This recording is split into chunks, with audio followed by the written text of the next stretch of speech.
Audible is the leading provider of spoken word entertainment and audiobooks, ranging from bestsellers to celebrity memoirs, news, business, and self-development.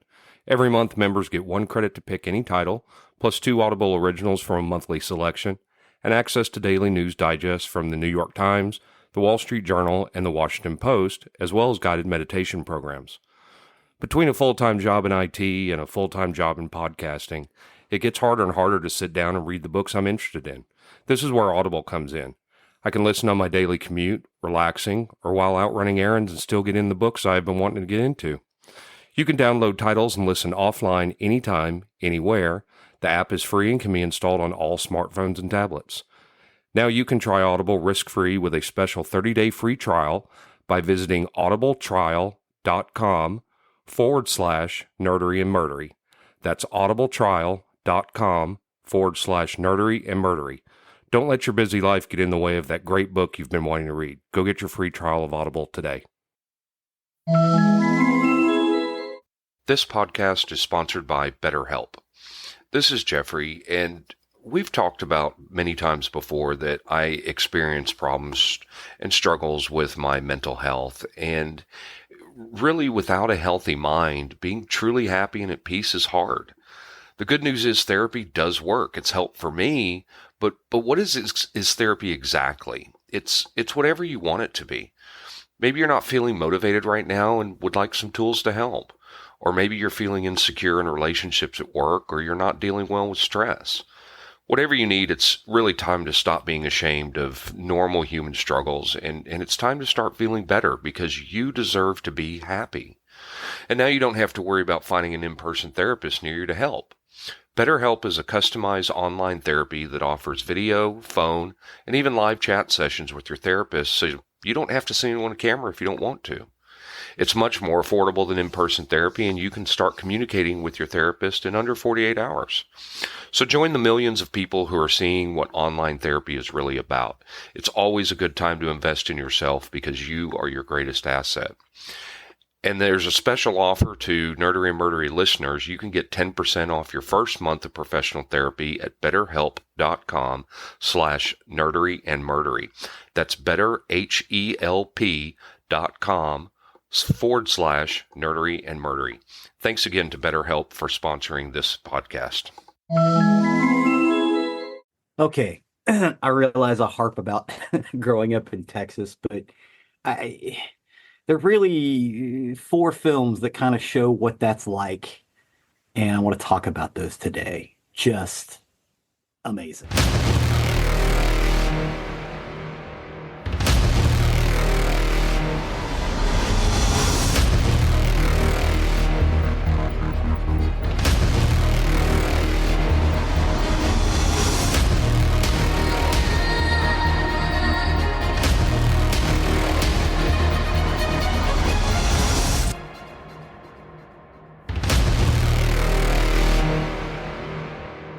Awesome. Welcome to episode 183 of Nerdery and Murdery. Big 183. I'm Zig with your nerdery. And I'm Geoffrey with your Murdery. Welcome to another week of the highs and lows, and the ups and downs, the good and the bad, and the nerd and the murd.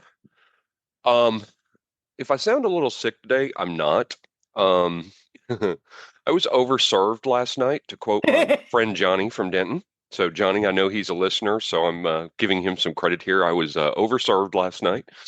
Thanks for getting our boy drunk, Johnny. Oh, Johnny didn't. He wasn't here. I'm just quoting him because that's a common phrase for him. It's just the shots were a-flowing last night.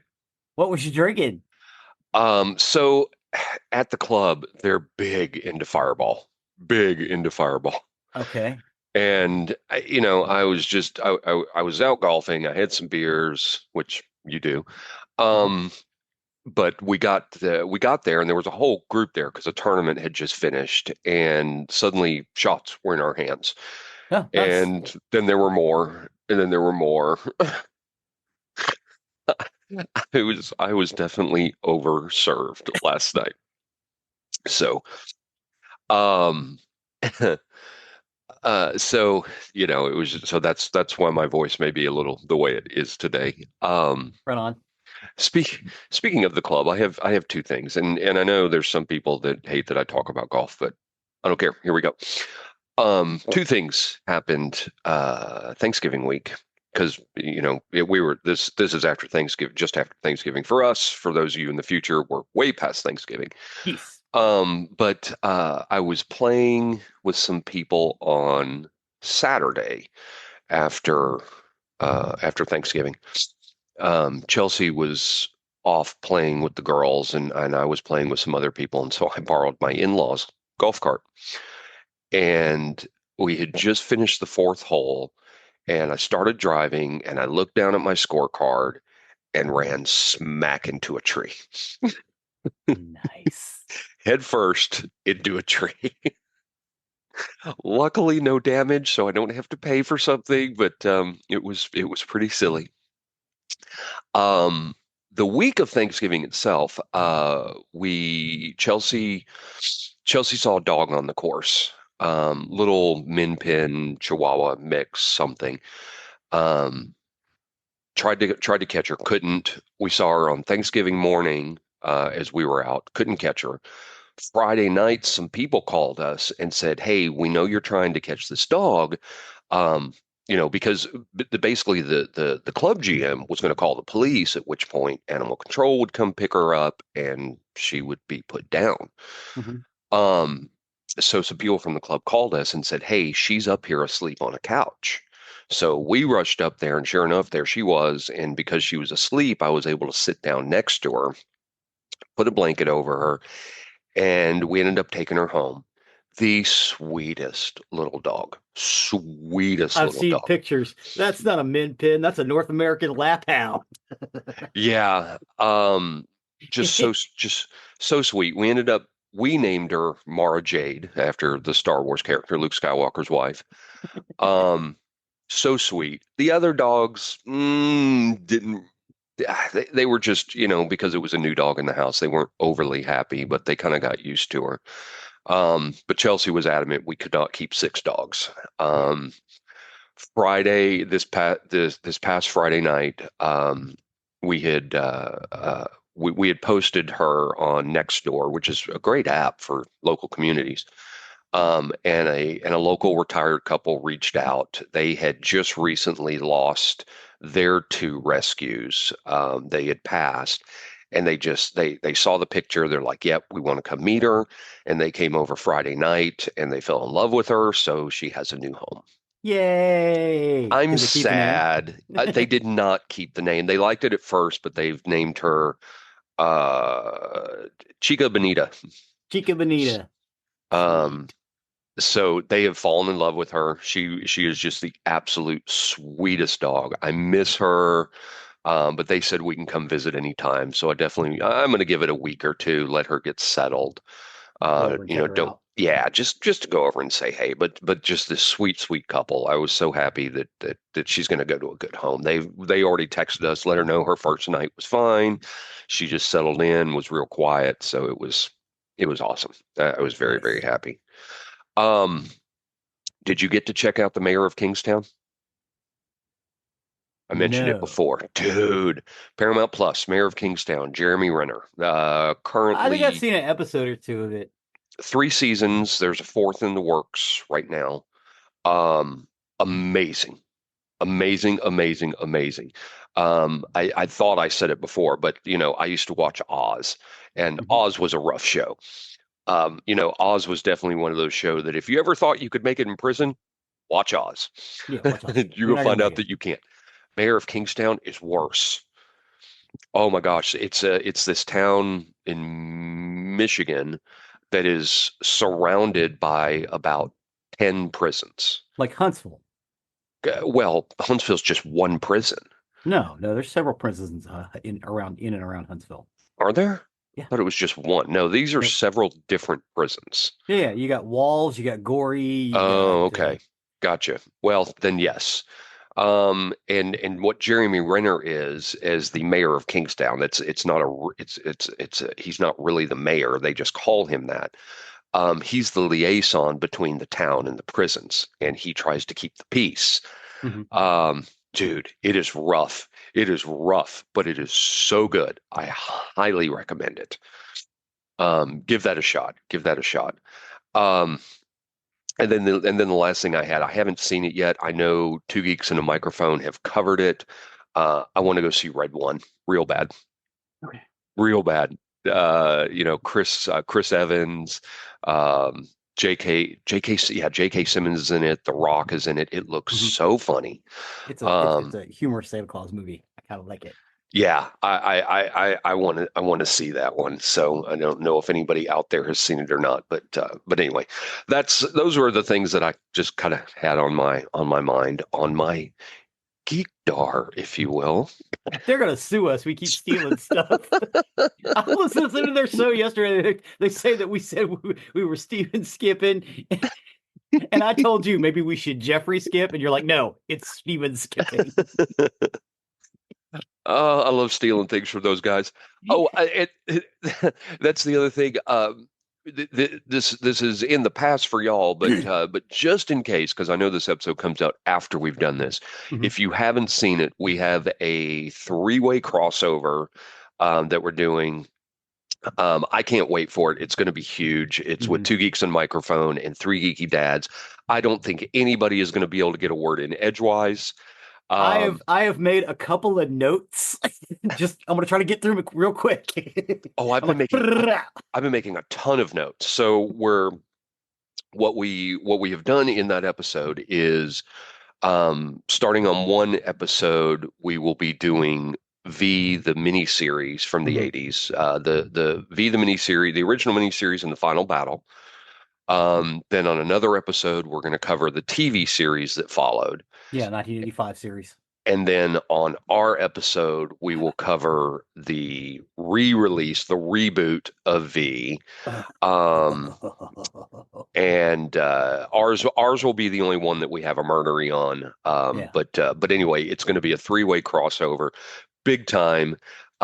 We talk with these guys over Facebook Messenger and just have some of the funniest conversations. I don't know that anybody's going to get a word in edgewise, but I think it's going to be hysterical and a lot of fun. So those of you who are listening now, if you have not heard it, go back Yeah. and Yeah, and it's gonna listen be to it. absolute chaos. Listen to their shows, so you can get all three. But I think, yeah, it's going to be chaos and it's going to be so much fun. So Mhm. anyway, that is all I had. You got anything for us? No, just kind of chilling, watching stuff, writing Go. up notes, watching V the release series. I'm not to the release yet. I'm in the TV series that followed the two miniseries, and yes, I've taken lots of notes myself. Yeah, God, Michael So Ironside was great in that series. I really loved him in that series. I have notes on him. Yes, yes. All right. The re-release, not so much. Well, don't ruin it. No, I won't ruin it. I'll save it for the podcast. Today we're talking about four coming of age movies set in Texas. All right, go for it. Take it out. Take it away. All right. Um, all but one of these films is a period piece. So it's The Last Picture Show, Dazed and Confused, Skateland, and Dancer Texas Population 81.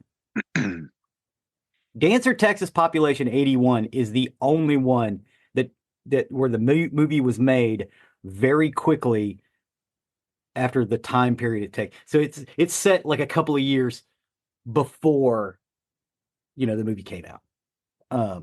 Skateland takes place in the early 80s in East Texas. Dazed and Confused was released in the 90s. It takes place in the 70s. And The Last Picture Show was made in 1971, and it takes place in the 50s in Archer, Texas, which was kind of going through a bust at the time period that it takes place in. Archer, Texas has come back mostly because of Larry McMurtry, the person who wrote it.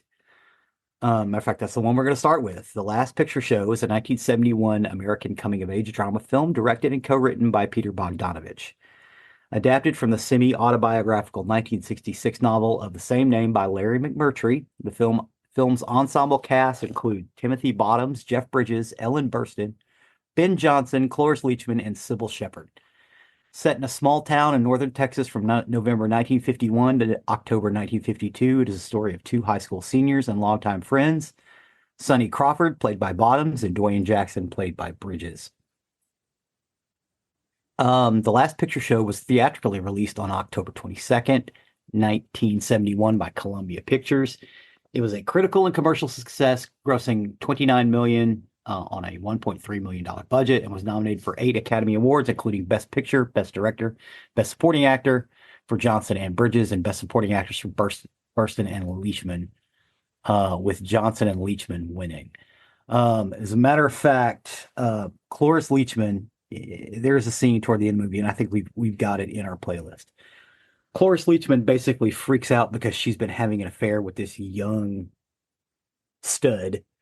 And Right, she's and married to the the older coach. basketball coach. Yes, Yeah. to the coach. Yes. And she freaks out and throws coffee everywhere. And she goes to Peter Bogdanovich, just like, I need to redo that. And he went, no, the fuck you don't. You just won an Oscar. And he was right.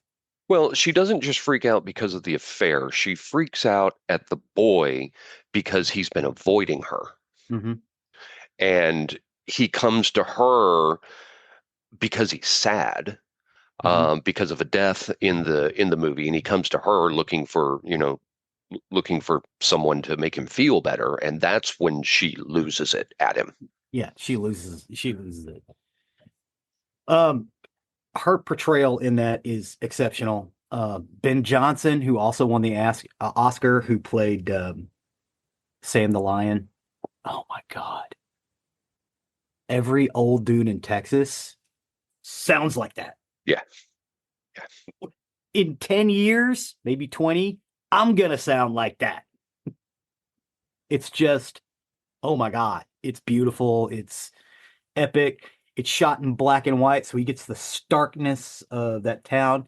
My only problem with it, I've been to Archer, Texas. It is not as stark as that. It was back then. Well, that's true. That's true. Because it was dying back then. Right. That whole area was dying, because I mean that's the Archer, Jacksboro, Wichita Falls, Mm-hmm. all of that area. And they mentioned Wichita Falls a couple of times in the flick. It, it was a dying area. There, they had to go through some revival because that was an oil area. Yep. And they were drying up, and so these little towns were dying.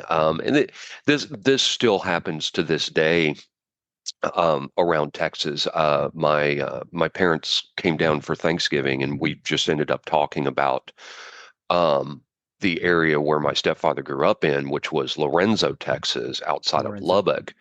And that whole Lorenzo, Rawls, Crosbyton, all that area is dying. It's Yeah. dying off because these were little tiny towns, and they didn't have the forethought to combine their resources, combine the schools, and they're all dying off, because it Yeah. really probably should have been a county high school out there, but instead they all insisted on having their own, and they're all dying off.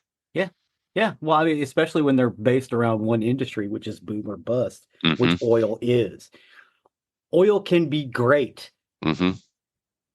for a time, but when it goes out, you need to be on something else. Right. That one of the other films we're going to talk about, Skateland, is kind of about that. It's this town that's transitioning away from oil into something else in the early 80s.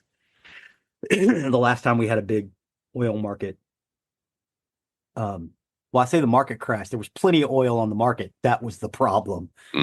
That happened in about 1983, 1984, which is where that film was set. But yeah, it's kind of about that. Now, Wichita Falls and Archer and what was the other town you named? Jacksboro. Jacksboro. They're getting a bit of a revitalization now, Hmm. because they are quaint and beautiful places to be. So if you guys are ever out in that area, definitely check out Wichita Falls. It's beautiful. The same with Jacksboro and Archer. And unfortunately, Larry McMurtry's used bookstore has closed.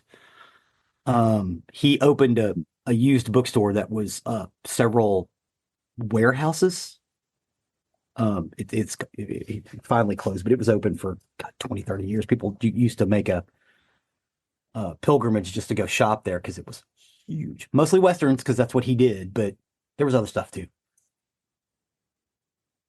Bogdanovich directed a 1990 sequel called Texasville, which was based on McMurtry's 1987 novel of the same name and featured much of the original film's cast reprising their roles. Texasville failed to match the critical or commercial success of its predecessor, and in 1998, the Library of Congress selected The Last Picture Show for preservation, saying that it's culturally relevant. I would agree with that. Um,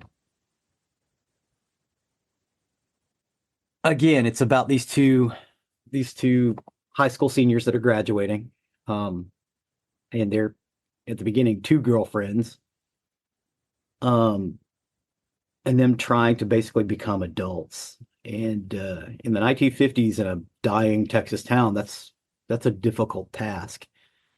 It also revolves around this old dude called Sam the Lion, who owns a movie theater, a pool hall, and a little store in that town. And that's the reason the movie is called The Last Picture Show, because again, this was a boom town at one point. There were several movie theaters. There's only one. That's why it's called The Last Picture Show. That's kind of it revolves around that and the pool hall, kind of that story, because that's what, Sam does. Um, and it's about the graduating class of 1952. Um, it's just it's awesome. Everybody gives him shit for being terrible at football in the opening of the film. Like the whole town is mad. It was like, yeah, that tracks. That's very small town Texas. Everybody gives the guys crap. Hey, you guys don't know how to tackle? Yeah, I've mentioned this before. I mean, because it's true to this day. Um, Texas high school football is big. It's Yeah. especially big in smaller towns. Hmm. Where we were from in Argyle, um, you could have robbed that town blind on a Friday night because everybody was at the stadium. We traveled, we packed visiting stadiums that we visited because it was big. And I mean, it didn't hurt that we were also consistently in the playoffs. One state at least a couple of times. Um, Matter of fact, Argyle this year moved up to 5A and are in the fourth round of the playoffs right now after moving up to 5A. That's incredible. Um, but For uh, those of but you guys who may not know, the A ranking is the size of the school. yes, yes. The ranking those rankings are the size of the school, all all based on Allen. Uh-huh. Whatever size Allen is, everything goes downward from there. Which is weird because we had a family farm in Allen. I remember when Allen got a traffic light at a McDonald's, and it was a big deal. It's huge now. Yeah, Allen is a giant suburb of Dallas now. Yeah, they're the new stadium that they built for the high school um, uh, cost more than some pro stadiums. It's There is it's it's incredible. there's still a road named after my family up there. Curtis Hmm, Lane is still up there. hmm, It's all houses now. There's no farms. yeah, but anyway, so I mean, going back to the movie, that's Yeah, really very um, very common in Texas small towns that the high school football is a big deal, yeah, and not having a good team is a big deal. yeah, yeah, yeah. I mean, like grown adults coming up to these teenagers going, "You guys don't know how to tackle." Hmm. Like the whole town. Hmm. Um, yeah, and it's about that year, their senior year, and them graduating. They all have jobs. They work, they share a car. Um, See, and that was one of the problems. I had many problems with this movie, but that okay. was one of the problems I had with the movie. It was very hard to decipher the timeline, Hmm. because you didn't really get a good feel for how much time has passed. Hmm. You start the movie, and then later on, they're talking about, what a year it's been. Hmm. But you didn't get anything in there. Um, when Jeff Bridges and his buddy, was it Timothy Bottoms, Yeah, Timothy Bottoms. went to Mexico. Yeah. Um, the way they talked about it, it was almost like they were just going to take a little jaunt across the border. Please understand, those of you who are not from Texas, from Wichita Falls to the Mexico border is far. Yeah, it's like 800 You're miles, man. Yeah, you're not getting there quick. You're not getting there in a couple of hours. No. You're going to go through far, desolate wasteland to get down to Mexico. And they went in that beat up, rundown car. Hmm. And it almost seemed like they were there and back the next day. That's Yeah. really how it No, no, felt they were in the movie. gone. They were probably gone a week, week and a half, Yeah, because it's 2 days to get down there. right. I Uh, mean, even eh, when you're young, driving straight through, which, back then it would have been. Now it's not 2 days. You can get there in a day now. yeah. But Um, 1951, yes, when the speed limit was not 70, 75 all the way down there. Yeah, yeah, and you had to go through some tiny ass little towns. yes. But just the way the movie made it feel, it Uh-huh. almost made it feel like it was an overnight jaunt. Yeah, and And so I kind of had a problem with I that. think that's on Bogdanovich, because I'm relatively certain that Larry McMurtry probably told him, dude, it took us when we left, it was a 2 week jaunt, because we had to stay down there and then come back up and of course I'm sure they stayed down there a few days. Well, yeah, they stayed down there, they drank, they got hookers, and Uh-huh. Yeah, because they went to Boys Town. yes, That's what dudes used to do in Texas. There are brothels that line the Texas Mexico border. yes, Those towns. They yes. they call them boys towns. The brothels are outside of the city proper.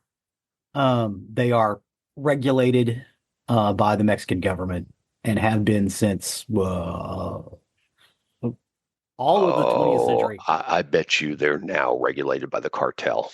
You think so? Yeah, Yeah. those border towns. I think I've mentioned this before. There's closest to us. There are three entrances into Mexico.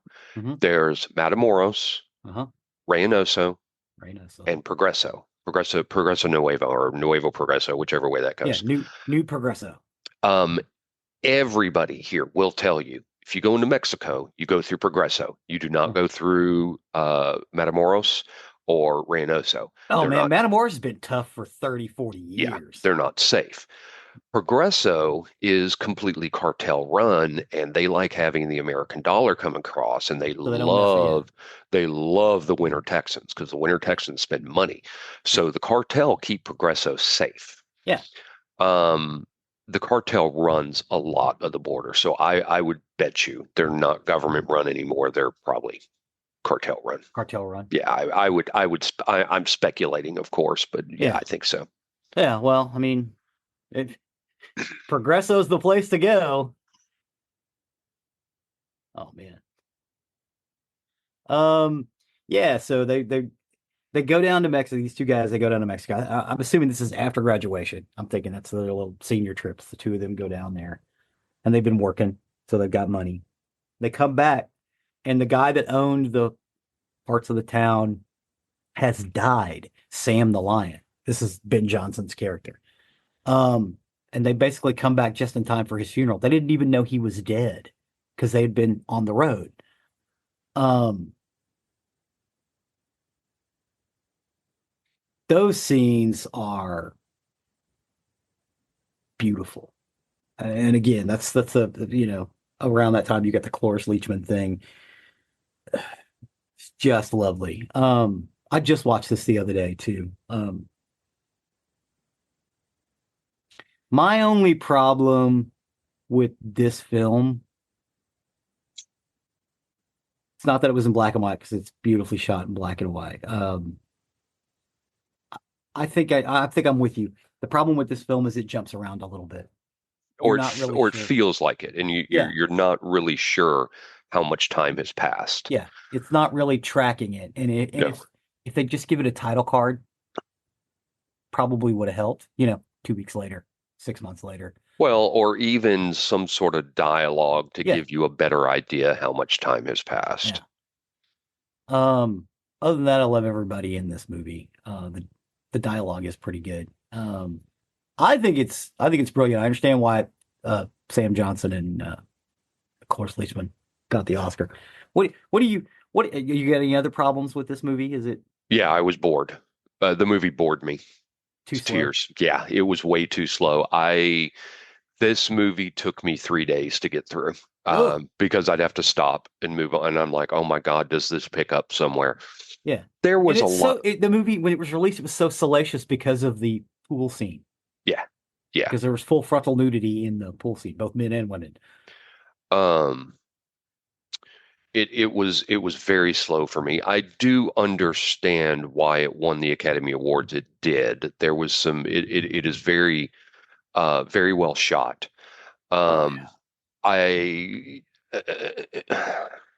the acting to me, there were some people in there that I didn't think could act their way out of a paper bag. Sybil Shepherd. Cloris Leachman is not one of them. Sybil Shepherd was one of them. Mhm. Jeff Bridges, I didn't think could act real well in this. I know, and I love Jeff Bridges, I but do too. he was not good in this. No, he was not. Timothy Um, Bottoms was Timothy great. Bottoms was very good. Sam the Lion was outstanding. And it's funny because I watched Sam the Lion and I saw my step grandfather. The Uh-huh. way he would crouch down to smoke his Uh-huh. cigarette Uh-huh. was just like my step grandfather used to sit outside on the porch and he'd crouch down to where he's basically he's just on his feet, but he's Yeah. crouched all the way down with his butt Yeah. off the ground, Yeah. smoking his cigarette, and that's how he did. Uh-huh. Um, it's a very good period piece and really does show in very good detail a Texas town that's dying. Hmm. And so I do understand the awards it got. Just for me, it was very difficult to watch because it was very slow and just it didn't have enough action for me. It's Um, none of action. it didn't move. And a It guy didn't. gets his eye gouged out. Yeah, not gouged out because he recovers from that. Yeah, but it's his eye's It's still cut. messed up. Yeah, yeah. His eyes messed up. That was another thing. It didn't make any sense to me.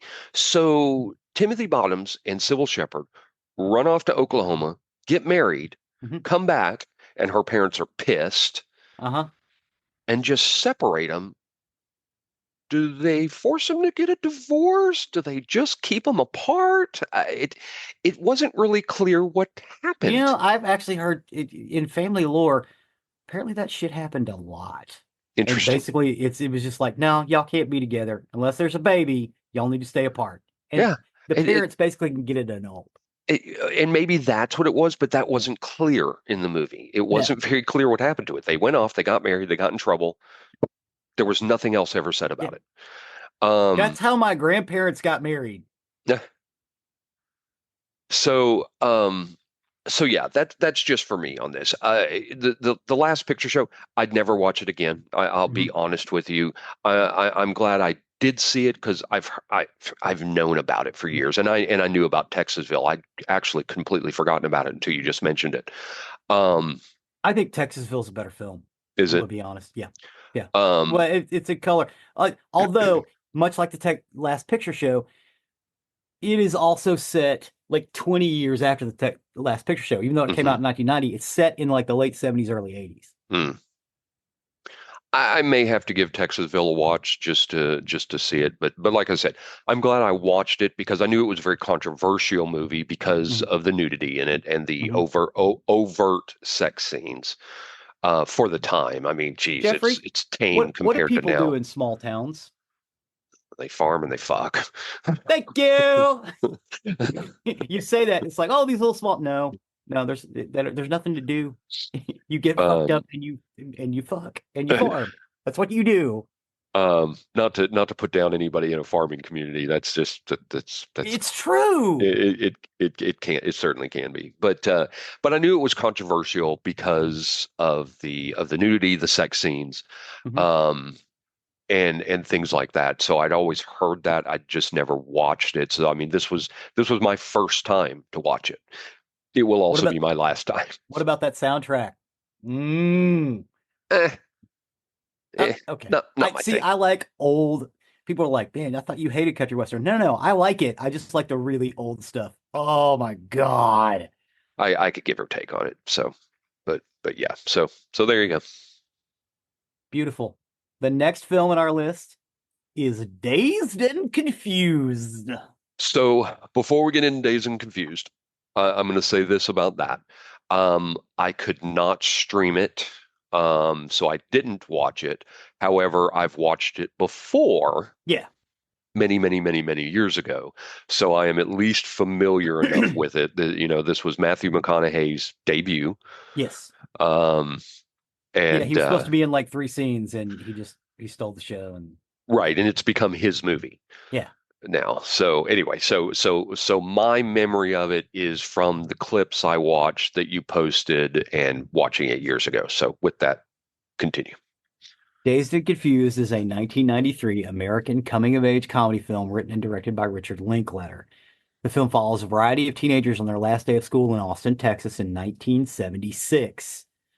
The film has no single protagonist or central conflict. Rather, it follows interconnected plot threads among different social groups and characters, such as the rising ninth graders undergoing hazing rituals, a football star's refusal to sign a clean living pledge to his coach, and various characters hanging out at a pool hall. The film features a large ensemble cast of actors who would later become stars, including Jason London, Ben Affleck, Mila Jovovich, Cole Hauser, Parker Posey, Adam Goldberg, Matthew McConaughey, Nikki Kratt, Joey Lauren Adams, and Rory Cochrane. That football player that's got to sign the contract, Mm-hmm. I never realized it till I was watching the clips. Mm-hmm. He plays that exact same character in Friends. Oh yeah, It may be a different name, of course, but the Adam but his Goldberg. yeah, Adam Goldberg, his mannerisms, the way he talks, and the Yeah, things he says, he plays the same character in Friends. And as and a I creepy I roommate. never realized that Yeah. until I was watching the clip.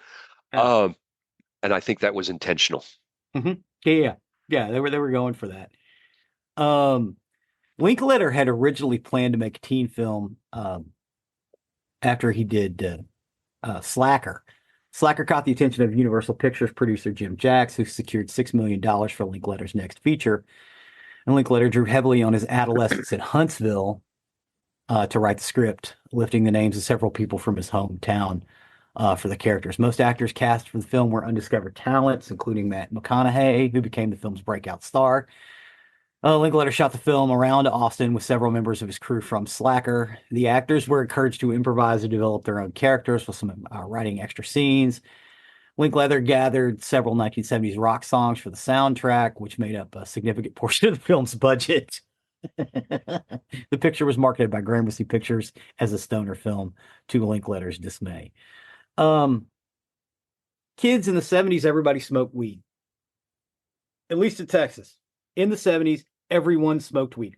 Mm, All no, of your kids, all your parents, all your grandparents, they all smoked weed in the 70s. no, That's what they did. We no. didn't do it as much in the 80s because it was hard to come by. That is the only reason we didn't do it that much in the 80s. So back up. You mean teens in the 70s? Yes, Because yes. we were kids in the 70s. Yeah, yeah, that's what I mean. Like anybody over like 12 or 13 smoked weed. Gotcha. Okay. All of them. And if people were like, it's a stoner film, everybody's high. Yeah, everybody was high back then. They just were. And when I say everybody, I mean like 85%. Mm. 85%. Again, the only reason it wasn't that big in the 80s is because they cracked down on it and we couldn't get it. But like in the early 80s, it was the same way. But by the time we came along, me and Geoffrey, it wasn't as readily available, so it wasn't as big of a thing. We were more drinkers than the kids in the 70s. Because we didn't have access to weed, basically.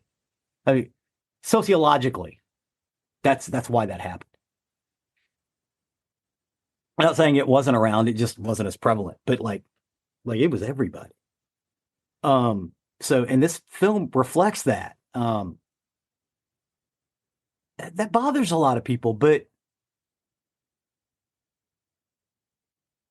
in hindsight, that's what happened. That's what you should document. It's like the that last picture show. It's a small dying town. These teenagers are out there carousing because there's nothing else to do. The movie theater's closing. The pool hall is the only thing left, and it's about to close because Sam the Lion left it to one of the kids.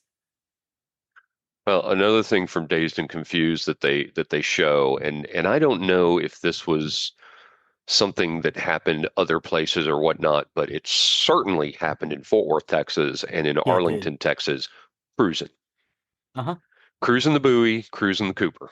Yeah, Cruising the Bowie Those and Cruising the Cooper. those were the two things. And at one point, it got so bad they had police stationed along those streets. Uh-huh. And if a car passed by the same spot more than two times or more than three times in an hour, Yeah. they would get pulled over and get a Yeah. ticket for cruising, Yeah. because it was just That's why it causing. stopped. Yeah, that's exactly why it stopped. But that was a big thing in Hmm. the 80s was cruising the buoy and cruising Cooper, and they do that in Dazed and Confused. They're Yeah. cruising a street. Yeah. They cruise, go up and down. Everybody meets up in different parking lots to do stuff. What's really sad is it kind of hurts some of those businesses because some of those Hmm. businesses catered to that cruising. Little place where they can stop and get a burger, or play some pool, arcades. Hey, let's go up to so and so on the buoy. Hey, let's go see a movie. Hmm.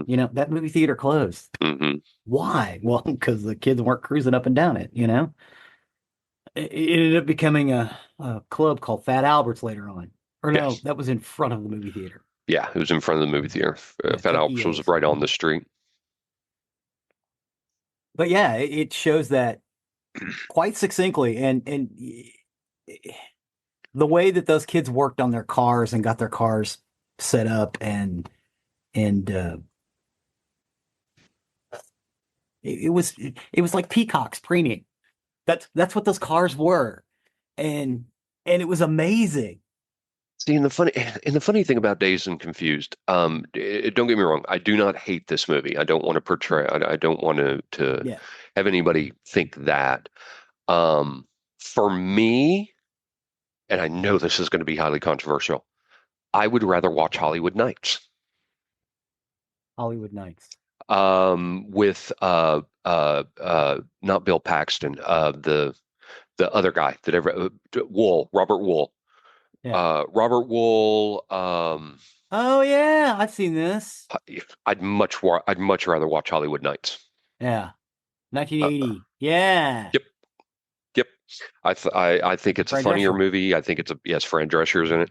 I think that's a funnier movie. I enjoy that one a lot more than Dazed and Confused. Dazed and Confused just is a myth for me. I don't hate it, but I don't really like it. So yeah, I that's where I feel. Of But of but the films in this list, Days of the Confused is my least favorite.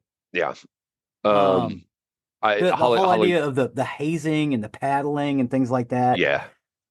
I yes, that happened, but it wasn't nearly as bad as a lot of people uh,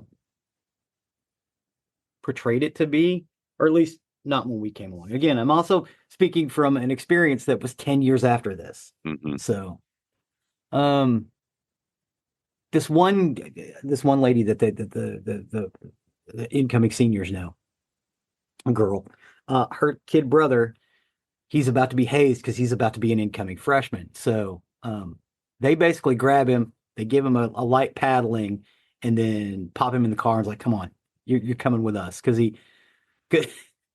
they thought he comported himself well. So he got to ride with the cool kids for a night um before his freshman year. Um, I and got to do some cruising. And so there's a little of that. I was that little guy because again, all my friends were older and taller. Hmm. I got to be a mascot a lot. It's how I got to be friends with Geoffrey. But it does kind of capture that growing up in Texas. This is not a dying town. This takes place in Austin. Austin that's our capital. A lot of stuff happens down in Austin. It's big, it's cool, it's fun. Um, weird. There's a big push to Keep Austin weird. keep Austin weird. Um, Linklater also had wanted to do a teenage rock and roll spree. And they made a movie a few years before called Fandango, which was based on a ZZ Top film with uh, Ched Nelson, I think Kevin Costner as well. Um, it wasn't a big film, but it takes place in South Texas about them basically traveling down to Mexico. Um, but it's not nearly as fun as this. It has more of a Fandango has more of a last picture show feel than Dazed and Confused does. Linklater saw that and wanted to make this basically a movie about cruising in the 70s. And the film changed over time. Like O'Banion had a bigger role, but Ben Affleck had to go do something else. So he was only available for a few days. So O'Banion just got to kind of be the bad guy. Um, Somebody else was supposed to do a lot more scenes. One of the friends they had, the one in the overalls, I can't remember that actor's name, but he basically wasn't able to do the thing. So some of those lines were basically just given to Matthew McConaughey, and that's how he blew up. Matthew McConaughey is basically impersonating his older brother, Rooster, um, who is a real person.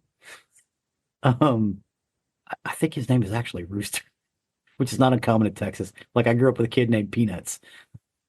That's his government name.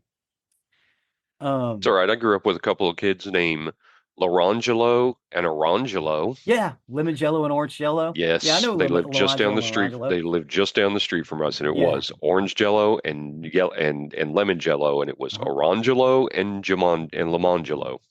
That's right. They were twins. No, no, one was older than the other. One was older than the other. Yeah. I thought they were twins. Uh-uh. Uh-uh. Anyway, they're Fort Worth lore. Um, but yeah, it's not that uncommon. So anyway, so he channels his brother, and he's sitting in the car, and they're like, "Okay, we're gonna roll." And he's like, "Give me a second." He's like, "What's Wooderson about?" He's about his car. He's about girls.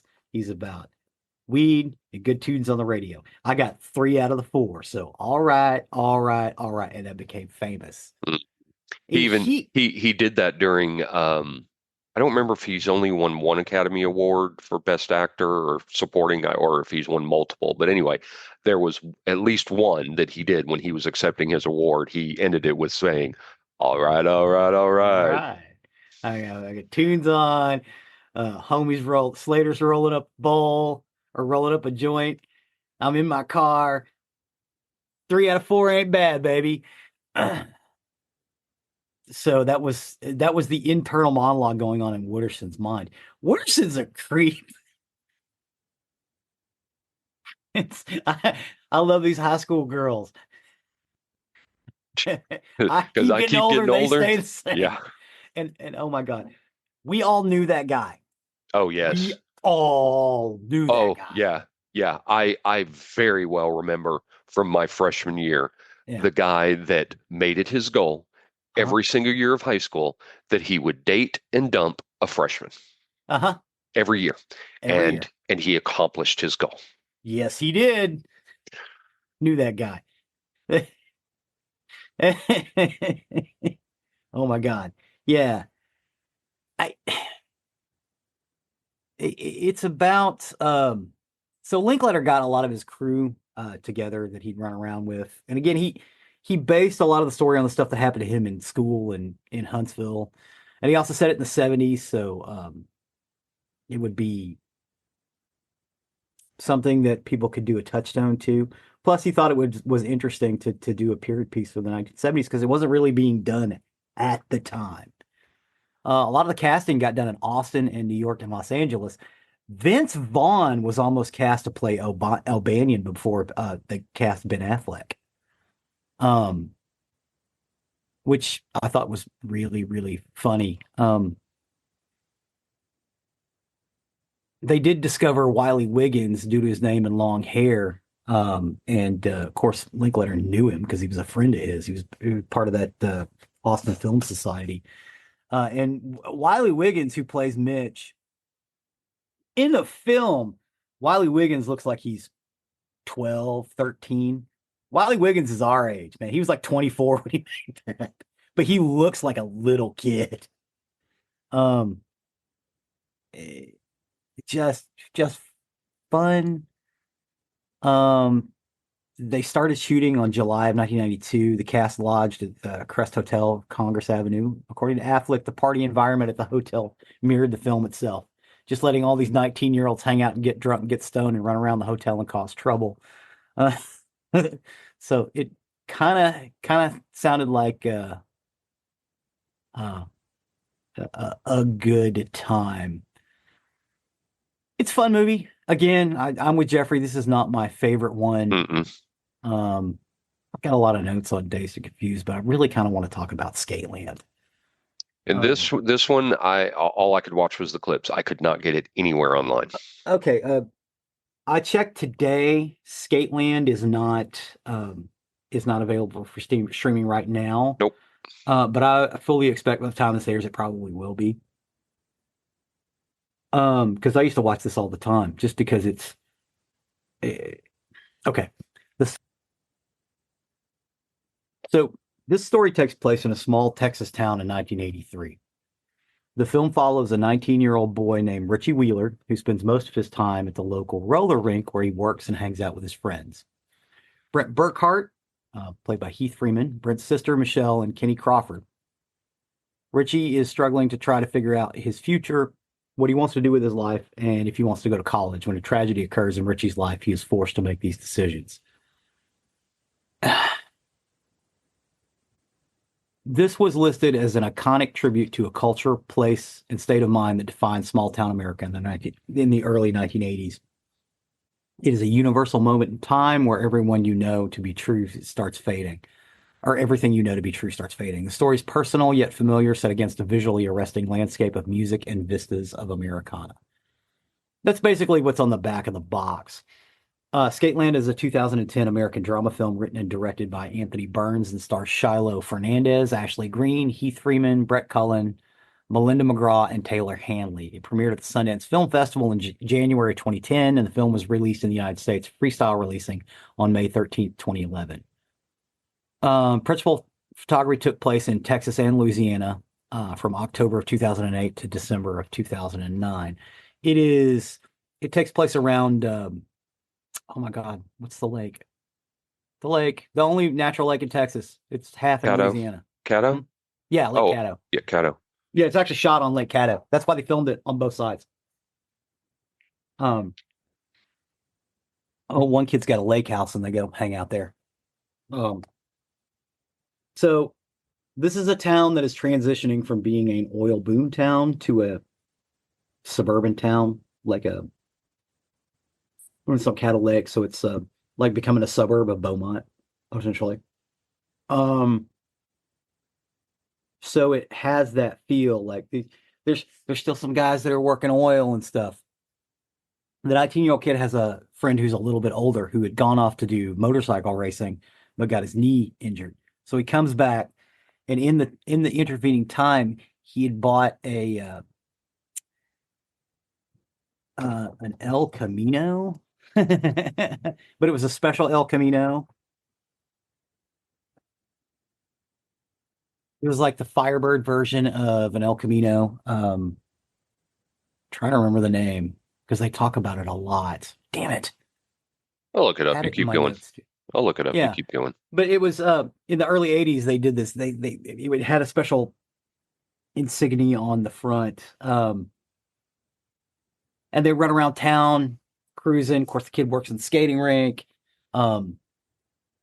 His friend's younger sister, he's kind of enamored with, but he doesn't want his friend to know because he feels like he's betrayed him. Is it the Pontiac version, the El Catalina? Doesn't sound right. Okay. But it had like a knight's head on the front of it. Okay. I'm still looking. Um, but I seem to remember these vehicles and them being really big in the early 80s. They didn't stay around long because again, it was just an El Camino. But so his friend comes back to town. The kid's trying to figure out what he wants to do. He's really in love with his buddy's younger sister. Um, his buddy is dealing with these other punk kids in town, and they keep doing races because they want to beat his special El Camino. And and he ends up getting wrecked and getting killed. And this kid's the protagonist. His entire life gets turned upside down when that happens. He doesn't know what to do because he thought he was just going to be able to cruise with his buddy the rest of his life. But again, he's 19. He'd graduated like a year earlier, but he had a job, so he wasn't pushing to go to college. He'd been working at the skating rink. Well, the skating rink is about to close because they're doing a land development deal there. It's about to become suburbs. Looks like it's just called the El Camino Royal Night. Yes. So there you go. They just call it the Royal Night. That's what I'm finding. They called it the El Camino Royal Night. That's it. Yeah. So it's this beautiful, beautiful looking vehicle. Again, from the early 80s. Because this takes place in 1983. But yeah, it was a great car, but yeah, it ends up getting rolled and killing the guy. Yeah, that's it. It's the Royal Night. Um, but and I think it's because this movie takes place closer to when we grew up. Skateland hooks me more than Dazed and Confused does. Because Dazed and Confused was the kids that were older than us, or everybody's older brother or cousin. That wasn't us. We didn't get to participate in all of that. Skateland, 1983. Yeah, I graduated in 1991, but I remember 1983 pretty good. I remember what the high school kids were like in 1983. It's this. What do they call them? Generation Jones, I think is a the tag they use for those guys because they're not quite Gen X, but they're not quite baby boomers either. Um, it's that coupled with the fact that this kid is basically going through a period of time where he doesn't know what he's going to do. Yes, is he working? Yes, it's groovy. Um, he's got a job. He's got a kind of a great life. He's got this budding romance with his buddy's younger sister, but it's still kind of platonic. Um, but yeah, it's amazing. It's fascinating. She just got a job in the new mall that's being built and in the music store, and it has the trappings of what I remember. The guys all have Camaro hair. Remember Camaro hair? It's a mullet that's feathered on both sides. It's just beautiful. It's one of those ones that I wish you could have seen because I think you really would have appreciated. Not only that, the skating rink scenes are incredible because it actually looks like a skating rink from the 1980s. Yeah, let me know when you see this one Yeah. available because, like I said, it wasn't even available for purchase. No, you couldn't even buy it. You couldn't get it at all. So 3 or 4 months ago when I was writing these notes, that's the only one I really wanted to watch. Yeah. So that's the first one I put on. I was like, oh yes, Skateland. Bow, bow, bow, bow. Well, Plus, go ahead. No, you get beautiful shots of Lake Caddo too. Well, and in the 80s, it, it, it's somewhat made a revival, but not like it was in the 80s. Skating rinks were big. Yes. Big, big, big, big, big, big. Which is interesting. There was always people there, lots of music, the arcades, and it was a hangout place. I remember my mom would drop me off at Skate Whirl in Wichita Falls, Okay. and I could, spend an afternoon there very cheaply. Matter of Yeah. fact, she'd, leave me with money so I could buy food, play video games, whatever, but she'd drop me off so I could spend a few hours there. I would go out to Phoenix to stay with my grandparents over the summer, and there was a skate Skating rink. a skating rink in Phoenix that they took me to, which was amazing. That skate rink was amazing. Um, and then by the time I moved to Fort Worth, skating rinks were on their decline, Hmm. and there was Rollerland and Rollerland West. Rollerland in Wedgwood, Rollerland West over by Ridgemore Mall, Hmm. but they were on their decline. Yeah. Matter of fact, the original Rollerland ended up closing Yes, in 85, 86, something like that. something Rollerland like West is something like still that. around. Yeah, Matter of fact, in our TikToks, occasionally you will see pictures of Rollerland West. yeah. And if you wanted to go far west, you could go to Silver Wheel, which is but I'm from the west side. Hmm. Geoffrey is also from the west side, but he was more southwest. Yeah, yeah. I was in the Wedgwood area, which was much more south. Mhm. Great But little, but yeah, I'd like to see it. From the clips I saw, it made me think of Fast Times at Ridgemont High, yes, One Crazy Summer, yes, um, the yeah, movies well, of more that serious ilk. tone. Right. Well, okay, I like could tell that yeah, Fast Times at because Ridgemore High had a pretty serious you tone too. did have a clip of the tragedy. Hmm. Um, so I got to see at least that. I would like to at least watch it. The music sounded incredible from the clips that I saw. So Yeah, this one, let me know when it's when it pops available up, because yeah, I'd like to see it. yeah. I checked it this morning. It's not popping up. I'll tell you, the next film it's available on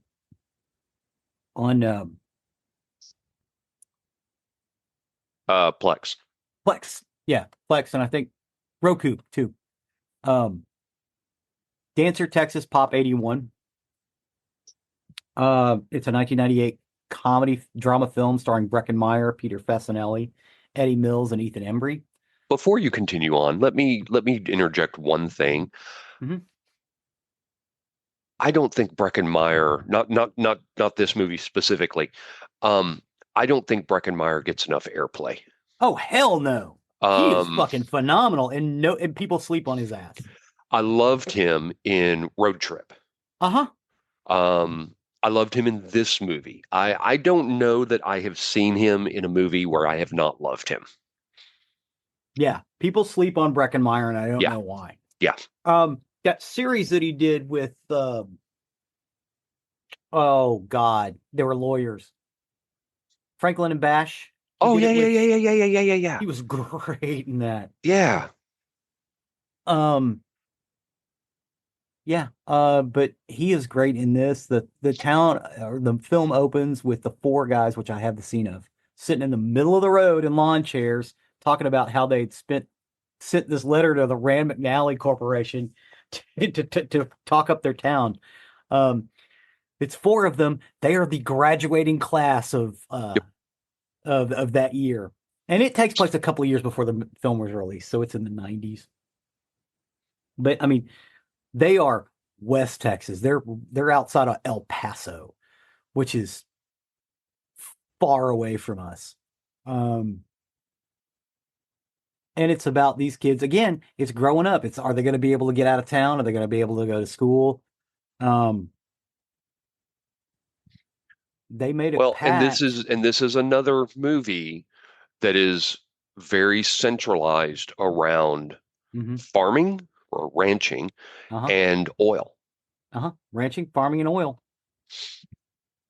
Um, Dancer, Texas does not exist. Right. It's mostly about Fort Davis and the other little towns around it. Alpine, although Alpine's got a college out there. Hmm.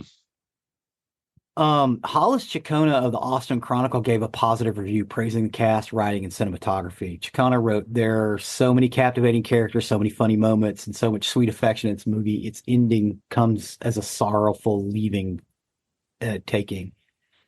You're tempted to wave goodbye to it, and you have a hanky to wave. So much the better. And and you will sit in your seat and wait for it to finish. I kind of like the way they put that. It's like, oh my God, you really love this film. Um, uh, Someone said there's never been an American comedy that captured the unique texture of small town life without condescending to its characters. Product of such a milieu, director McCandless understands that a non-judgmental approach is key to such a story's success. In that spirit, he highlights rather than conceals the idiosyncratic personalities, dialect, and humor of the dozen or so characters. So, Dancer, Texas has a population of 81 people. The graduating class is 4 dudes, the biggest they've had in 20 years. Mhm. And it's all about them. And they talk about how they're going to go to Los Angeles and get the hell out of tiny ass little Dancer, Texas. I'm not going to give you more away. Go out and watch the movie. It is for free. You said Tubi, is that right? I can't remember if I watched it on Plex or Roku. It may Yeah, have been I Roku. can tell you, it's on Roku right now because I went and checked it this morning. I'm probably going to watch that when we get done recording these episodes because I didn't get a chance to see it when I was making my notes. I was like, oh God, I got to do Dancer. But I'd seen it like a few years earlier. So it wasn't quite as fresh in my mind. Um, or it was fresher in my mind than some of the other ones, like Skateland.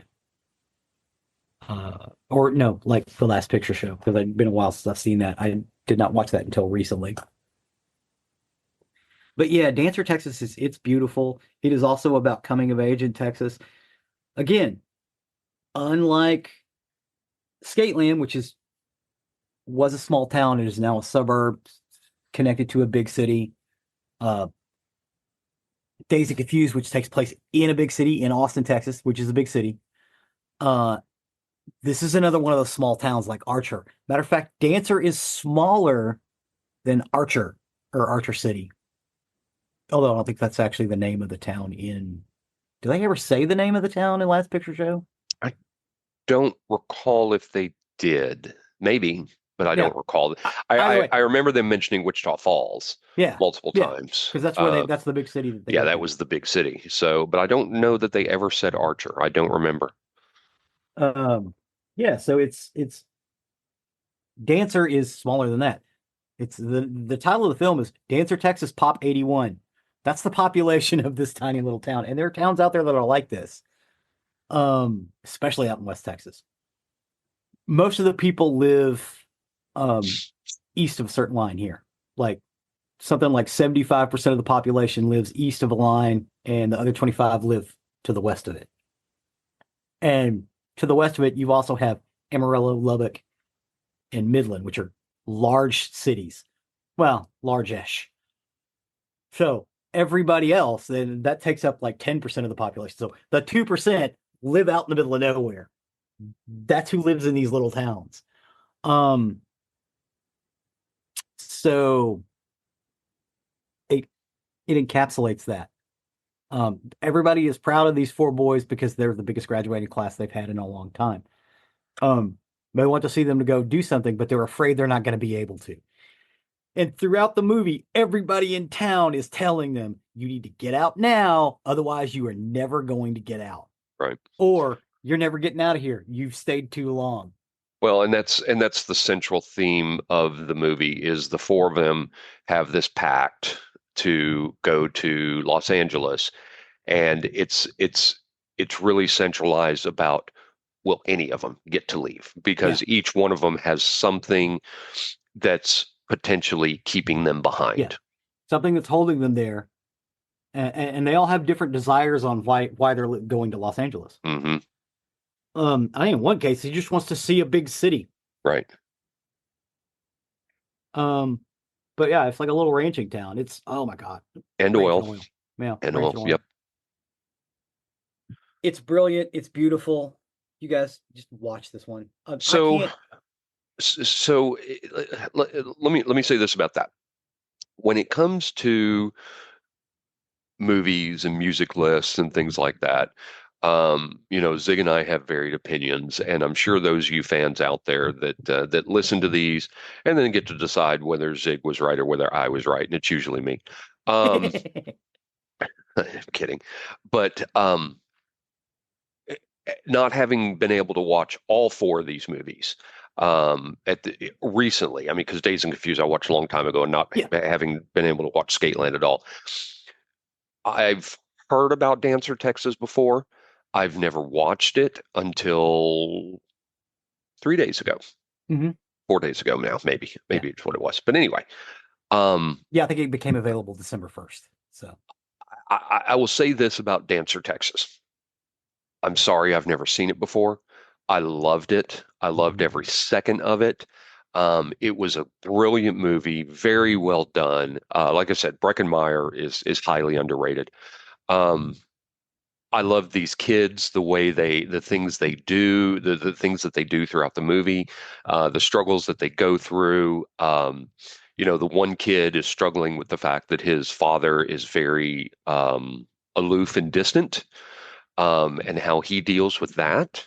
The one kid whose father is a big drunk, Mhm. how he deals with that. Breckin Meyer's character, how he deals with having to care for his grandfather, and is he going to be able to leave because of that? Um, the other kid, I'm trying to remember what I can't remember really the other kid why he was going to stay behind. But anyway, because of his family's oil business. That's Yeah. what it was. I knew Yeah. He I had had to, family ties and business yeah, ties. I had to get all four of them there. Um, this movie, out of all of these, watch it. Yeah. Definitely watch it. It's really, really good, and I think you will enjoy it. It's very good, wholesome fun. Hmm. Um, This movie is there's very some wholesome. very much so. The character Squirrel is so damn funny. He wants a girlfriend so bad, and some of the things he does in order to get the attention of a girl is so damn funny. Keep in Um, mind, the population of this town is only 81 people. yes, yes. Well, it is only 81 people. There are only three girls that are age appropriate for them, if I Uh-huh. recall correctly, and there's Yeah. four of them, There's four of them. and one of them is dating two of the girls. Uh-huh. Um, it's very funny. It's very touching. It's very funny. I cannot recommend Dancer Texas enough. Yeah. Dancer Great Texas is movie, amazing. great choice. Really good choice on all four of these to show growing up in Texas. I was a Hmm. little leery of this episode. I'm like, oh, am I going to like these movies or whatnot? Um, but bits and pieces of all of them really showcased what it was like for you and I to grow up in Texas. There was a Yes, it did. lot of what it was like for us to grow up in Texas, even though we grew up in a bigger town. Yeah. We were teenagers in Fort Worth, Texas, Hmm. um, you white settlement, but still Fort Worth, Yeah. the Fort Worth the greater Fort Worth area. Um, even though we were in the bigger city and some of these are in the smaller towns, it was very, very much showcased what it was like to grow up as a teenager in Texas. Yes. Great, Yes. I great mean, I'm choices. sorry you couldn't see Skateland because that one is my favorite in this list. Yeah, and I want to see it. The Yeah. clips But gave me enough. yeah, the number two is Dancer Texas. It's like Yeah. Skateland, Dancer Texas, Dazed and Confused. I probably rank The Last Picture Show a little higher than Dazed and Confused, Hmm. mostly because I like the music in it. Hmm. I like the I've heard all that old 70s stuff like a lot. It got overplayed. So especially right after that movie came out in the early 90s, everybody was all over it. It was like, I don't want to hear Slow Ride anymore. Play some old Hank Williams, please. That's funny. Well, great stuff. I thanks for bringing this list to us. Sure. I hope everybody gets a chance um, to see the movies. Last Picture Show, see it once, just at least see it once. It's beautiful shot. Yeah, I don't have an urge to watch it again because it was too slow. Mhm. But the Oh, you do others, get to see Sybil Shepherd in the buff when she's really young. yeah, you do. Um, but great stuff. Good nostalgia for me. So I very, very much appreciate that. Um, excuse me. Oh, I'm gonna cough. So with that, we will step over to the murdery side of the house. Murder. Before we get there, I have to mention this because I completely forgot to mention this. So we have a listener who works for this company called Magic Mind. Um, and after, she's become a fan, and she went to somebody else at her company and said, "I love this show. We need to partner with this show." They reached out to me, and Magic Mind is this shot, a little bottle shot you take, and Dude, show it. I don't have one here with me. Shoot, sorry. Or otherwise I would show it on camera. I'll have to try to do that at some point. But throughout the years, I have taken, and I'm not going to give any names. I don't want to advertise for any other people here. But over the years, simply because number one, I don't sleep well. For years, it was because I had apnea. I do sleep with a CPAP now. That's helped with that. But I don't sleep very well. I get up and I do things. But anyway, I've lived off energy drinks and energy shots for years. There was a time period I would I Yeah. would I would drink and For drink your and drink. listeners, he gets 3 or 4 hours a night, or used to. And that's usually about what it is. Um, I get up middle of the night and I research stuff and I write. But anyway, so I've lived off this stuff for years. And the thing about um, the drinks and the shots years ago, I would drink those and I would get some energy for a while, and then there was a crash. They're also not really very good for you. I switched years ago to more um, more energy stuff that provided good vitamins and Yeah. minerals for you and everything like that. And again, those helped, but there was never really consistency. So anyway, so along comes Magic Mind. Um, and I got some of the Magic Mind shots. And the funny thing is, the day that they arrived, that particular night, I had literally had like 2 hours sleep. It was a rough night. I'd had about 2 hours sleep, and I got up and I'm like, "Oh, Magic Mind's arrived. Great. I need to try this." I took my first bottle of it, the little shot bottle. I took that, and very, very quickly, I was wide awake. Matter of fact, I pinged Zig. I said, "Dude, I am wired for sound. I am ready to go." Yeah, yes, you did. I was awake. I was alert. I My believe it was mind. wired for sound. This shit works. Well, and I was very alert. I was very clear, and it lasted. I'm telling you, I didn't start feeling tired again for 6 or 7 hours. And when I say Damn. start feeling tired, I mean just kind of starting over the edge. With ones in the past, I would have that crash. Yeah. Once it was gone, it was crash. It's like, No, motherfucker, this I need to take a nap. this is a very gentle, slow roll. And I was great. So I have been taking that every day. The normal stuff that I usually take, I haven't taken that in well over a week. Mhm. It's just the Magic Mind, one a day, every day. Um, it's awesome. I cannot stress how good this stuff is. It's a very easy uptick, and you don't have a crash at the end. And that's one of the big things that I noticed immediately about Magic Mind is the fact that you don't No have this crashes. crash at the end. It was wonderful. I cannot recommend this stuff enough. So we ended up partnering with them. Hmm. You can get discounts if you use the link. I will include the link on our website, but I'm going to give it here as well. If you go to www.magicmind.com/nerdery20, you can get discounted Magic Mind using that link. You can either do a one-time purchase or you can do a subscription, so that they send it to you every so often.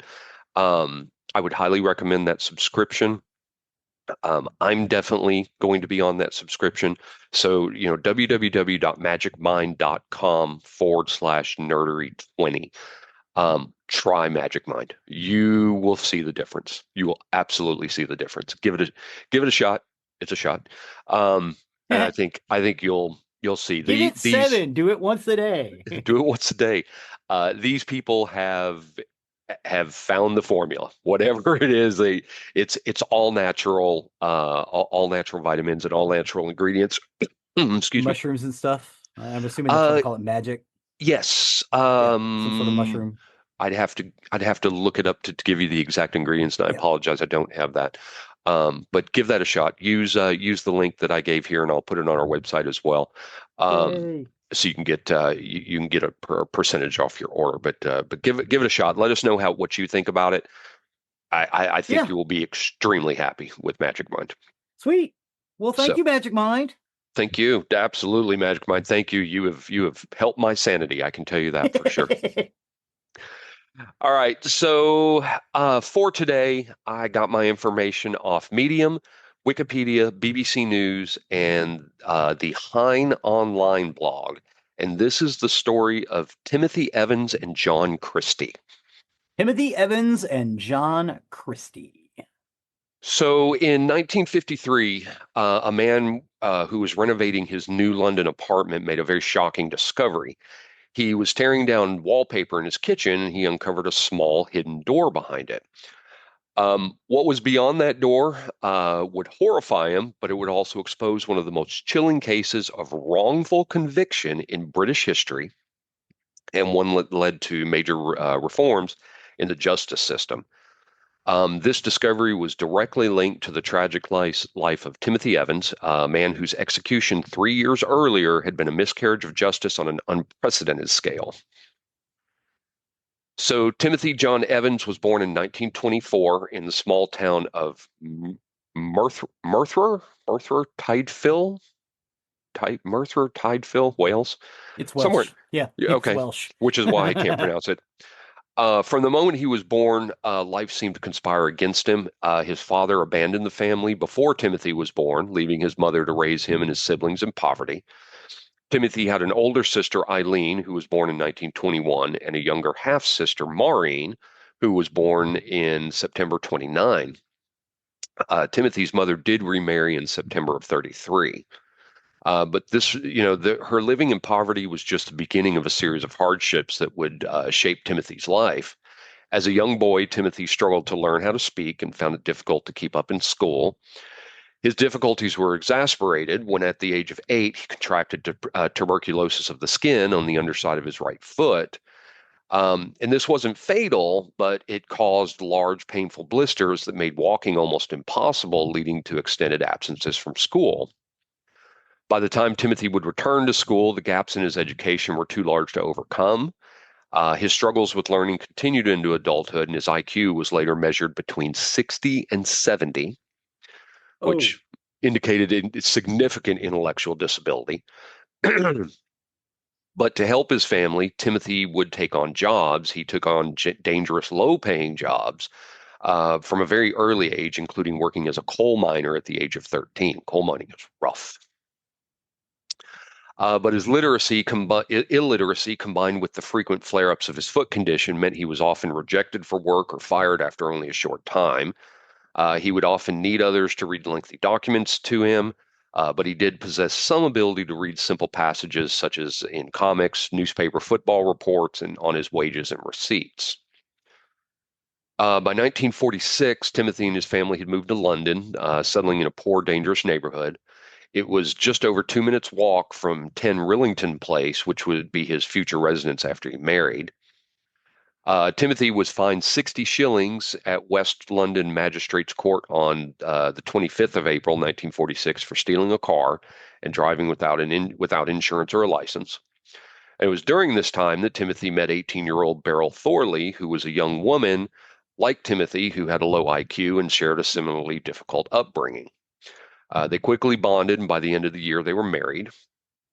Soon after that, Beryl became pregnant with their first child, and the couple scraped together enough money to move into a small, dilapidated apartment at 10 Rillington Place in Notting Hill, which I mentioned just a minute ago. Their daughter, Geraldine, was born in 1948. but the stresses of parenthood, financial insecurity, and their cramped living conditions quickly took a toll on their relationship, and the marriage rapidly deteriorated. Arguments became a daily occurrence, often escalating to physical violence, and neighbors frequently heard shouting and the sounds of physical altercations coming from the couple's third floor apartment. Timothy, feeling the pressure of his failing marriage and inability to provide for his family, turned to alcohol for comfort. But alcohol only worsened the situation, draining what little money they had and further straining their volatile relationship. During this time, Timothy struck up an unlikely friendship with his downstairs neighbor, John Christie, who was a former police constable and war veteran. Christie was nearly twice Timothy's age, and he was a respected member of the community. He had served in World War I, surviving a mustard gas attack, and Oh, later worked shit.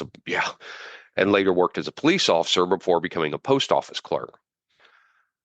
Despite their vast differences, though, Timothy looked up to Christie as a father figure, and the two developed a mentor-mentee relationship. Christie, aware of the couple's marital problems, offered Timothy advice and support, and Timothy, desperate for any guidance, latched on to this friendship. However, Christie was far from the trustworthy mentor Timothy believed him to be. In late 1949, Beryl became pregnant again, and this news pushed the couple over the edge. They could barely support their first child, let alone a second. Abortions were illegal in the United Kingdom at the time, and the couple had no idea where to turn, and it was then that John Christie stepped in with a proposal. Christie claimed to have some medical knowledge from his time in the military, and he offered to perform an illegal abortion on for Beryl in his apartment. Timothy believed this to be the only way out of their dire situation, so he eagerly agreed to the plan. He was unaware, however, that Christie had already murdered two women using similar methods, hiding their bodies in the backyard of the property. Huh. Beryl, not aware at all of the danger she was in, agreed to undergo the procedure. And sometime in September of 1949, Beryl and her infant daughter Geraldine went downstairs to Christie's apartment. Christie's wife Ethel was not home at the time, and Timothy was also absent.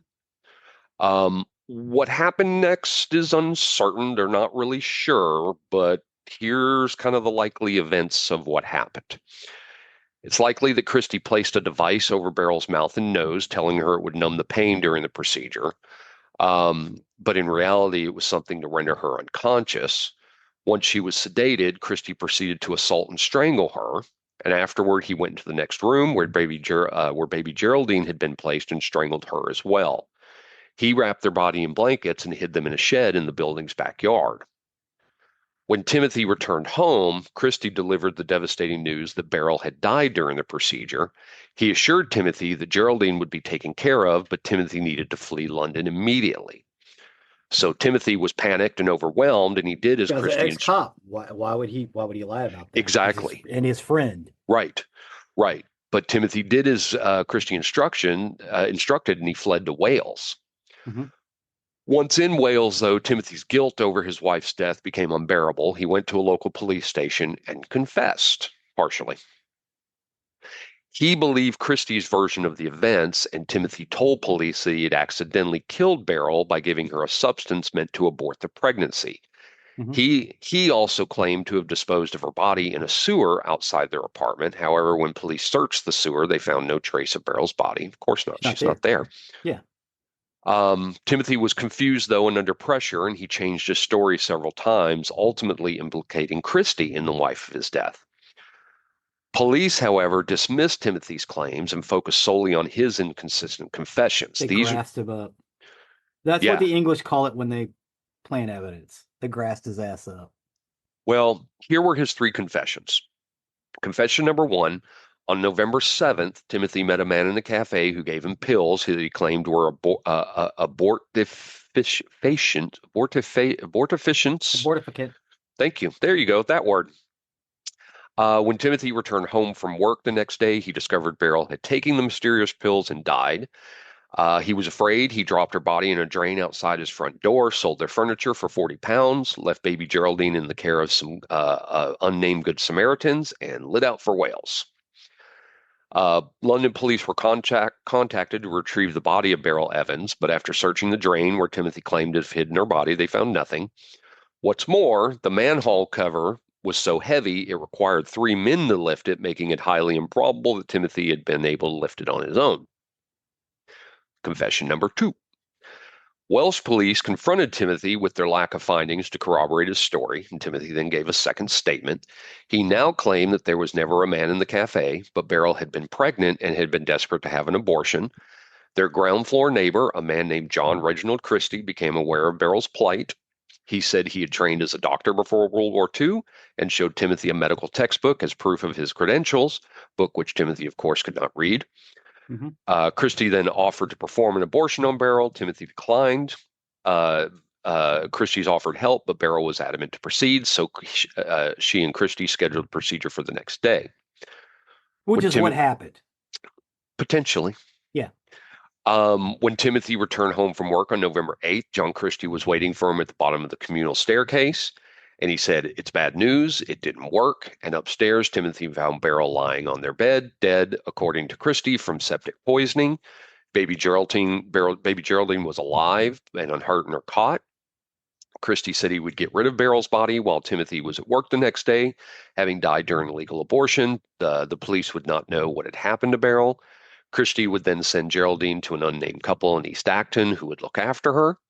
He advised Timothy to sell off her furniture, to raise what money he could, and then leave London, and in shock, Timothy did as instructed. Confession number 3. On December 2nd, Timothy was transported to London as police searched 10 Rillington Place. In the outdoor wash house behind a stack of timber boards, they found the bodies of Beryl and Geraldine Evans wrapped in green tablecloth. There was no evidence an abortion had been attempted on Beryl. She and Geraldine had been strangled to death. And in the Notting Hill police station, Timothy was confronted with the tablecloth and the tie that had been used to strangle his daughter. This is when he made his third statement to police, in which he now claimed he and Beryl had gotten into a fight over money, and in a fit of rage, he strangled her with a piece of rope. He hid her body in the unoccupied middle flat, strangled Geraldine the following night, and then put both bodies in the wash house. So Why would he confess to that?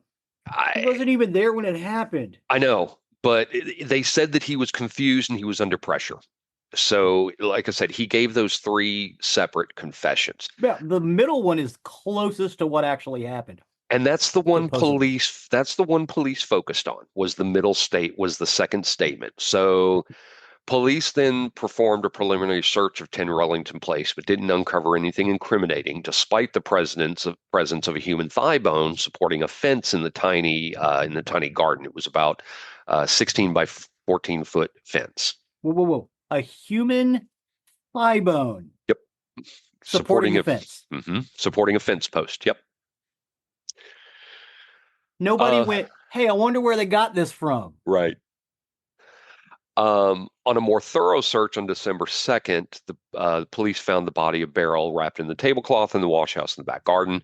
Yes. Access to the locked wash house was only possible by using a knife kept by Mrs. Christie. Significantly, the body of Geraldine was also found alongside Beryl's body. Timothy had not mentioned he had killed his daughter in any of his statements, actually.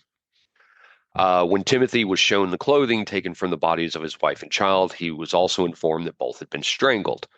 This was, according to Timothy's statement, the first occasion in which he was informed that his baby daughter had been killed. Mm-hmm. So he didn't know up to this point. No, he thought she was living in Acton. Yep. He asked whether he was responsible for their deaths, or he was asked whether he was responsible for the deaths, to which Evans apparently responded, yes. He then apparently confessed to having strangled Beryl during an argument over debts and strangling Geraldine 2 days later, after which he left for Wales. And this confession, along with the other contradictory statements Timothy made during the police investigation, had been cited as proof of his guilt. There have been several authors who have written about the case who have argued that police provided Evans with all the necessary details for him to make a plausible confession, which they in turn edited further while transcribing it. So, dressed him up. So Timothy's trial was swift and deeply flawed. Despite his repeated accusations against Christie, the jury did not believe him. Christie and his wife Ethel were key witnesses for the prosecution. Christie denied that he had offered to abort Beryl's unborn child and gave detailed evidence about the quarrels between Evans and his wife. The defense sought to show that Christie was the murderer, highlighting his past criminal record. But Christie had previous convictions for several thefts and for malicious wounding. The latter case involved Christie striking a woman on the head with a cricket bat. But his Damn. yeah, but his apparent reform and his service with the police as a special constable may have impressed the jury. The defense could also not find a motive for which a respected person like Christie would murder two people, whereas the prosecution could use the explanation in Timothy's confessions as Evans' motive. He's an axe murderer. Unlike Christie, Timothy had no previous convictions for violence, although he had been fined for theft and motoring offenses. His conflicting statements undermined his credibility. Timothy was seen as a compulsive liar with a history of making up stories. The jury convicted Timothy of murdering his wife and daughter, and he was sentenced to death. On March 9th, 1950, Timothy Evans was executed by hanging at Pentonville Prison, and he maintained his innocence until the end. So, Timothy Evans' death might have ended this story, but 3 years later, in 1953, new tenants moved into John Christie's former apartment. And as we said at the beginning of the story, as they began to Pulling renovate the wallpaper off the kitchen, wall. pulling wallpaper, they discovered a hidden door. And what lay beyond was the final piece of the puzzle. Behind that door were the bodies of three women, all of whom had been strangled and hidden by Christie. A further search of the property revealed more bodies, including that of Christie's own wife, Ethel, who had been strangled and buried in the floorboards. And Christie, it was now clear, was a serial killer who had preyed on vulnerable women, including Beryl Evans. Christie was arrested shortly after the discovery. During his trial, he confessed to the murders of Beryl and Geraldine, as well as 6 other women. In a grim twist of fate, Christie was found guilty of murdering his wife and was hanged on July 15th, 1953 by Albert Pierrepoint, who was the same hangman who had executed Timothy at the same prison 3 years earlier. Crime. Yes. I think it's shit like this is the reason why they don't have death penalty in England anymore. Right. Well, and you're absolutely right. This was a pivotal case for this. So the revelations around this, it sent shockwaves through the United Kingdom. Public outcry over the execution of an innocent man led to the intense scrutiny of the British legal system and the death penalty. In 1966, Timothy Evans was posthumously pardoned, officially recognizing his innocence in the murders of his wife and daughter. Mary Westlake, Timothy's half-sister, spent decades campaigning to clear his name, winning a royal pardon for him in 1966. But his brother's convictions was still on the books at the time of at the time of death, at the age of 94, of her death. The case played a pivotal role in the eventual abolition. Good Lord, what is wrong with me today? Abolition of the death penalty in the United Kingdom. So, as you said, it's usually me, right? So, but yes, this was a key case in what abolished the death penalty in the United Kingdom. In 1965, the death penalty was suspended, and in 1969, it was permanently abolished. This was one of the most tragic miscarriages of justice in British history. This was a man who was manipulated by a calculating serial killer, and he lost his life for crimes he didn't commit.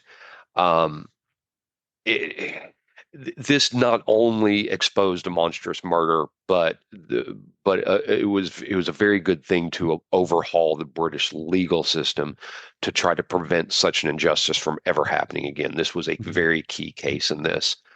But that's the story of Timothy Evans and John Christie. Well, thank you, sir. I thought that was a fascinating one. Yeah, that was a good one. Well, I mean, it's not awesome that it's awesome that we figured it out.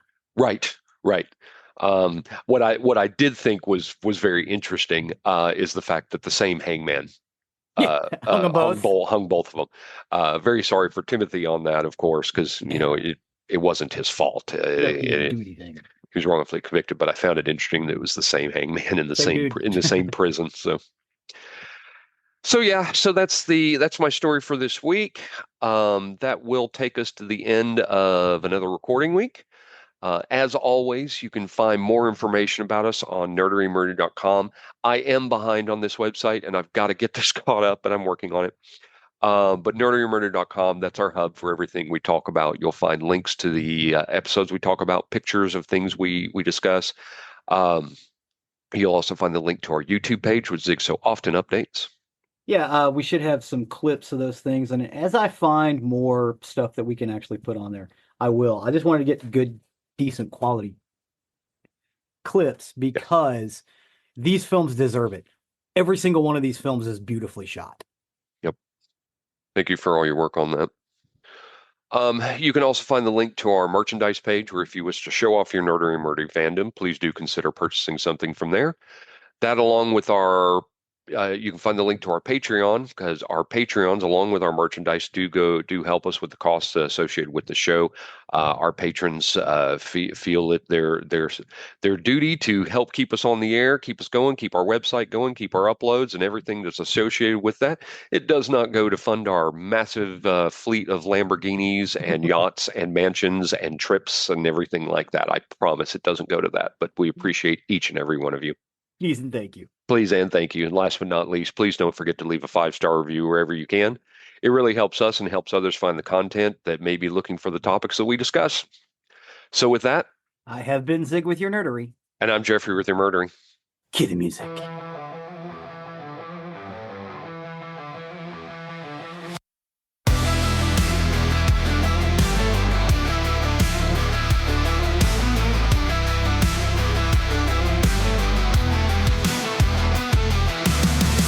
Crackles, dream state, murdery and murdery fate. Voices in the wire, two dudes light the fire. Obsession and confession, games and death's procession. Through the microphone they speak, dark secrets, geeks seek. Murdery, murdery, crazy blend, horror tales that never end. Dice roll, blood spills, podcast thrill, the mind fills.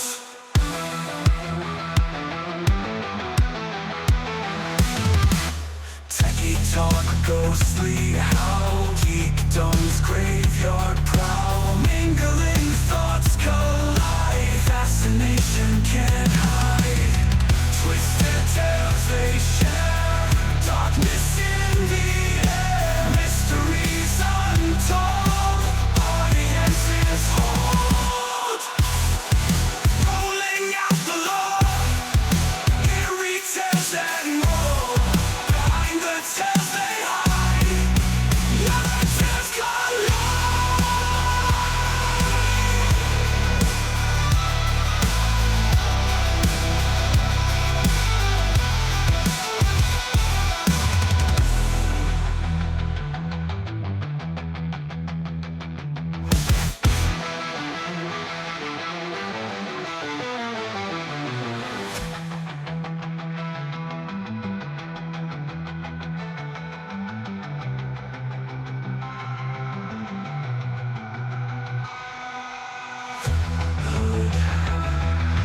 Fairy tales and more, behind the tales they hide.